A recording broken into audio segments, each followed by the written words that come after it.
Yo, what's up mga kabayan? So, kumusta kayo? So, update lang dito sa Kuwait kung anong nangyayari o ano yung mga kaganapan ngayon dito sa Kuwait City. So, ngayon sobrang init ngayon dito, lalong-lalo na dito sa city.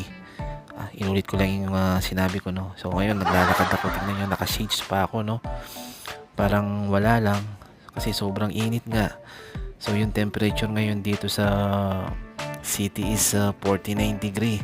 Grabe, parang nilalaga yung mukha ko dito.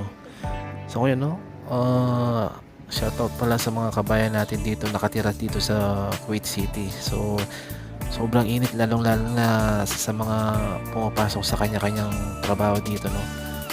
Tapos grabe, as in talagang napakainit.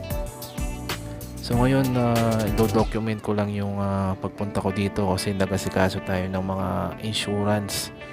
So kaya kailanganin sa trabaho natin. So ngayon, pauwi na tayo. So siyempre, day off natin ngayon. Tapos namili na rin tayo ng konting stock natin sa bahay. So ito pala yung pinaka Kuwait City, no. Ito yung bus stop. Tapos yung tinanong yung KFC doon, ayun. Tapos ngayon nakasakay na tayo ng bus.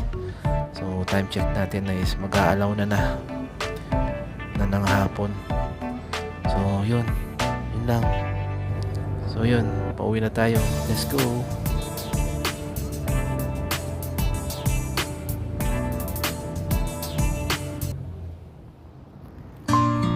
Yan, nakababa na tayo sa bus. So ngayon maglalakad naman ako papuntang accommodation. Grabe, sa lagay na yan sobrang pawis na yung likod ko dahil sa init, lalo na yung bus na nasakyan ko hindi ganun kalakas yung AC.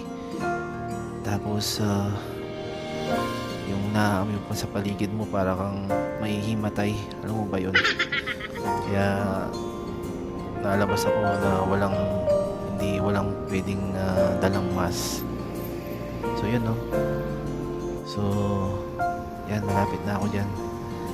Ito yung pinakatanda ng malapit na ako sa accommodation, yung Shell na yan. So, yan, yung mataas na building na yan. So, let's go.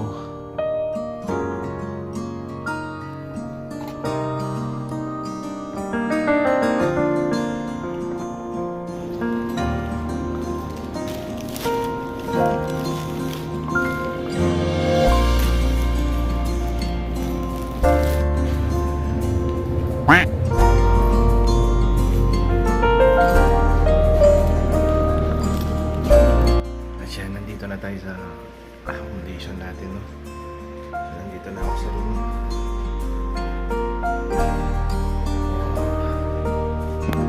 Mapahinga na tayo kasi may duty pa tayo mamaya, night shift. So salamat sa pagsama sa akin doon, mga kabayan. So matutulog muna tayo. Mamaya na lang. Let's see. At yun na nga, mga kabayan, no? Papasok na ulit tayo sa trabaho. Yan, night shift tayo. So time check tayo ngayon, 11:45 na ng gabi. So yung singaw ng init sobra. Kahit wala na yung araw, sobrang init pa rin.